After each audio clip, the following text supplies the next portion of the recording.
sabemos como os programas funcionam, você deve estar se perguntando como eles são desenvolvidos. Deve ter batido aquela curiosidade para saber como os programas são desenvolvidos. Agora iremos falar de todo o ambiente de desenvolvimento. O primeiro passo para começar a desenvolver um programa é escolher uma linguagem. É interessante estudar a linguagem antes de começar a desenvolver. Da mesma forma que nós falamos português, e com isso facilita a comunicação entre as pessoas, nós devemos aprender a linguagem para facilitar a comunicação com a máquina. Sendo assim, irei falar de 3 linguagens. Uma linguagem de programação interessante para se começar é o C++. Justamente porque o C++ é uma linguagem base para outras linguagens. Assim, saber programar em C++ adianta o processo para aprender outras linguagens no futuro. É importante ter em mente que apenas uma linguagem não te torna um programador. Você deve aprender a programar em mais de uma para assim se manter no mercado. Ao longo do tempo, muitas linguagens acabaram morrendo, e os desenvolvedores que só sabiam elas acabaram obsoletos. Sendo assim, é interessante começar pelo C++, porém não ficar só nela, e tentar expandir os conhecimentos para novas linguagens. O C++ tem em sua estrutura 3 partes. A primeira parte são as bibliotecas. É importante no C++ importar todas as bibliotecas que você irá usar no seu código. Assim, facilitará escrever o código. A segunda parte é colocar as variáveis que nós iremos utilizar. Sim, o que são variáveis? As variáveis são valores que vão mudar com o uso do programa. Em matemática, nós já trabalhamos com variáveis, no caso x, y, em equação de segundo grau. Na programação, será utilizado da mesma forma. São itens que não têm valor fixo, e daí vem o nome, variáveis. Em um programa, usamos variáveis para facilitar a modificação de vários valores. Um exemplo bem legal é usar variáveis em lugar de preço, já que preços podem sofrer reajustes. A terceira parte do caso, a parte que nós iremos dizer para o processador o que nós queremos fazer. Essa é a estrutura base do C++.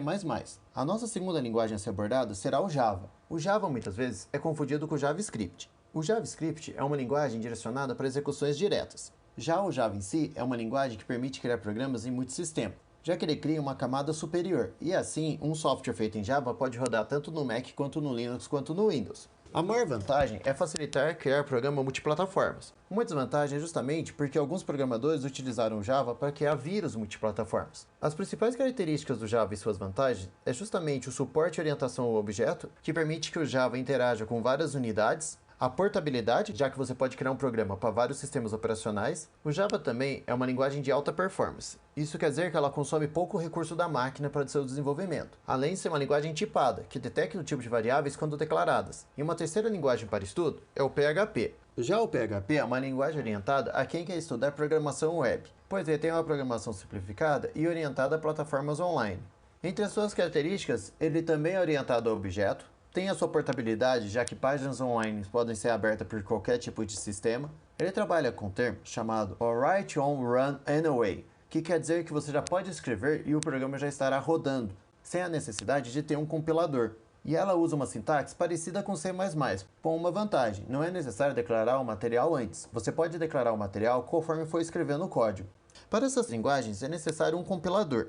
O que seria um compilador? O compilador é um programa responsável por interpretar o código na linguagem e transformar em um aplicativo final.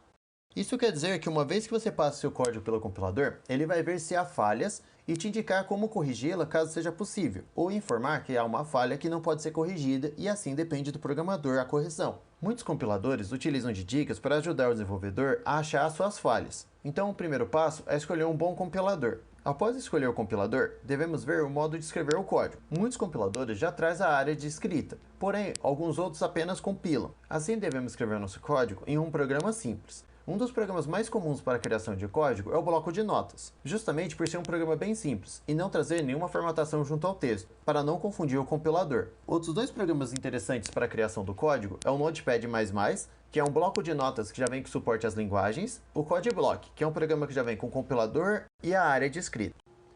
Uma vez que nós temos o compilador, escolher aonde iremos salvar o nosso código. É interessante que essa pasta seja segura. Ok, agora que foram apresentadas 3 linguagens, vamos entender como funciona o ambiente de trabalho e assim trabalhar com cada uma das linguagens. O ambiente de trabalho é separar as ferramentas necessárias para o desenvolvimento.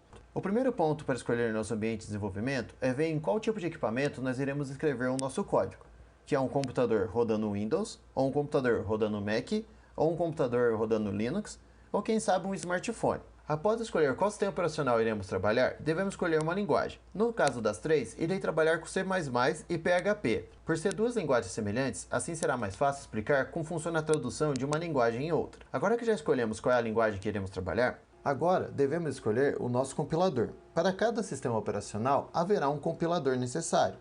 A linguagem em si continuará a mesma, tanto para o C++ quanto para o PHP. Mas o compilador muda de sistema para sistema porque ele vai ter que entregar um aplicativo funcional no sistema onde ele está sendo compilado. Se eu estiver desenvolvendo um aplicativo para Mac, é interessante rodar esse compilador num próprio Mac. Se eu estiver desenvolvendo um aplicativo para Linux, é interessante rodar esse compilador no Linux. Um ponto ruim é que muitas das vezes não temos acesso a todos os sistemas. E neste caso, há compiladores que fazem a conversão. Conforme estou trabalhando em Windows, estou escolhendo um que funcione para poder demonstrar o primeiro código. Nós iremos ter mais códigos na próxima aula, mas neste caso, para vocês poderem ter uma ideia de como o compilador indica os erros e ajuda a solucioná-los. Eu vou estar utilizando um compilador chamado DevC++. Eu não comentei sobre ele antes no vídeo, justamente porque eu iria utilizá-lo neste momento. No DevC++ podemos criar qualquer tipo de código orientado à linguagem C. Então eu estarei demonstrando como começar um código. Primeiro devemos ir em File, New, Source File. Isso permitirá criar um novo documento, onde poderemos colocar o nosso código. Uma ideia do compilador para facilitar a escrita é colorir os termos. Quando nós escrevemos algo, ele vai colocando a cor de acordo com o tipo de item que escrevemos. Assim será mais fácil saber quando a escrita estiver errada. Uma vez escrito o código, devemos compilá-lo para depois poder rodá-lo. O ato de compilar irá indicar os erros caso haja. Uma vez que o código seja escrito perfeitamente, poderemos executá-lo. Assim poderemos ver qual é o resultado do código criado. Esta é uma pequena demonstração do que será feito na aula 8. Ok, já temos a linguagem e o compilador. Para finalizar o nosso ambiente, devemos escolher uma pasta no sistema onde podemos escrever o nosso código, pois o código pode sofrer modificações constantes e a perda de um pedaço pode danificar totalmente o programa. Agora que temos o ambiente montado, podemos falar um pouco mais sobre tradução de código. Sim, as linguagens de programação funcionam igual a um idioma. Isso quer dizer o quê? Da mesma forma que eu posso traduzir de inglês para o português, do português para o alemão, alemão para o russo e russo para o japonês, também podemos fazer com linguagem de programação. Cada qual terá seus próprios termos. Aprendendo como cada termo funciona, podemos saber qual é o seu equivalente em outra linguagem. Essa é a parte legal, já que o C++ e o PHP compartilham estrutura em comum. Para o C++ trabalhamos com comando, argumento, finalização, e no PHP será da mesma forma. Uma das diferenças entre os dois é como declarar variáveis. O PHP nesse ponto é bem mais rápido, já que você pode declarar as variáveis ao longo da escrita. Depois que sabemos como a estrutura de uma linguagem funciona e já sabemos quais são as suas linguagens primas, agora basta apenas saber qual termo equivale a qual termo. Seria como ter um dicionário. Por isso é interessante ter sim um livro de linguagem de programação, pois nesses livros tem um dicionário com todos os comandos, ou pelo menos os comandos principais. Hoje em dia, eu imagino que é difícil alguém parar para ler um livro. Então, graças à internet, podemos ter um banco de dados com os comandos. No caso do PHP, podemos usar a própria página do PHP ou o W3 School. No caso do C++, podemos usar o CPP for School, onde tem tutoriais e documentos que nos auxiliam a entender a linguagem. Com isso, podemos nos aprofundar em cada uma delas e não ficar presos a apenas um tipo de escrita. Lembrando que existem dezenas de linguagens. É importante sempre aprimorar. Um bom desenvolvedor é aquele que gosta de um bom desafio e não perde a criatividade, pois cada código será um código único, e assim com problemas únicos. Se você parar para pensar, agora você sabe por que o seu Windows trava tanto. Justamente porque ele tem dezenas de milhares de linhas de código.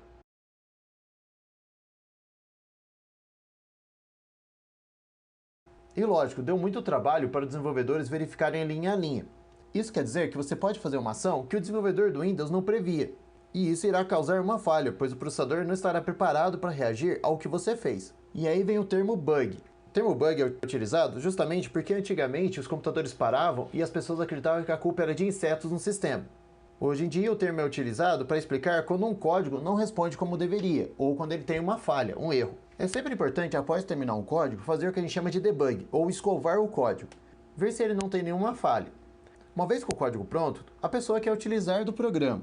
Então é necessário efetuar todos os testes para saber se o código é funcional. Caso você tenha dificuldade em criar um ambiente, existem frameworks. Frameworks são aplicações que já unem tudo o necessário para criar um ambiente de desenvolvimento. Infelizmente, não tem framework para todas as linguagens, mas existem frameworks para as linguagens mais comuns. Um framework interessante é o PhoneGap. Ele é um framework orientado para criar aplicações mobile, aplicações para smartphones. Ele já traz uma interface gráfica, um compilador JavaScript e um espaço para escrita. Assim, basta escrever o código, passar pelo framework e ele já cria uma aplicação mobile na hora. Um ponto ruim é que o seu compilador não indica falhas. Isso quer dizer, caso você não escreva o código corretamente, não terá uma dica avisando o que foi que você errou. Os frameworks facilitam muito o desenvolvimento. Para quem pensa no futuro ser um desenvolvedor de jogos, já deve ter ouvido falar na Unity, que é uma engine gráfica. A engine funciona de uma forma parecida ao framework. Ele traz os códigos base para você poder desenvolver algo. Graças à Unity, é possível desenvolver jogos com mais velocidade do que era antigamente, pois muita parte do código já vem dentro da própria Unity, e cabe apenas a modelagem. Com o ambiente montado ou framework escolhido, basta apenas escrever o código em si. Nessa aula eu mostrei como criar seu ambiente de desenvolvimento em seu computador, mas eu imagino que muitos não tenham um computador e é bem mais fácil ter um smartphone. Então eu irei explicar também como funciona um ambiente orientado a um smartphone. E isso nós iremos ver na nossa próxima aula.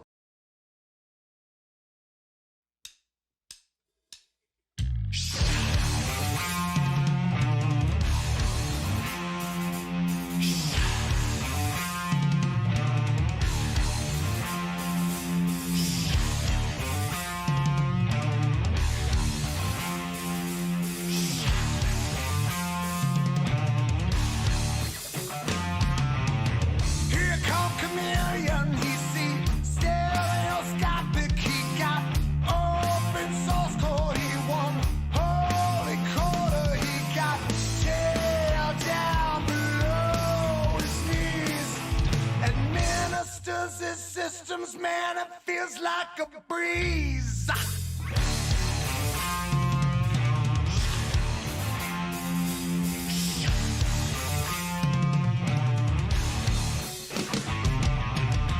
He got no locking, he got open stack cloud, he got mainframe Linux he used, yes, and Kiwi he said, I know Perl, you know Ruby. The one thing I can tell you is you got to be free. Code together right now. We're all free.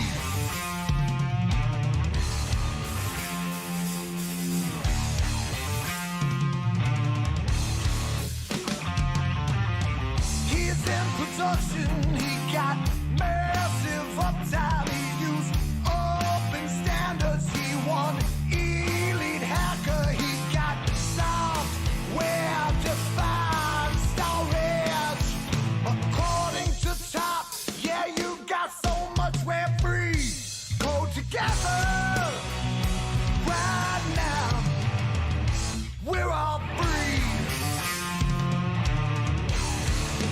Yeah.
Together, yeah. Call together.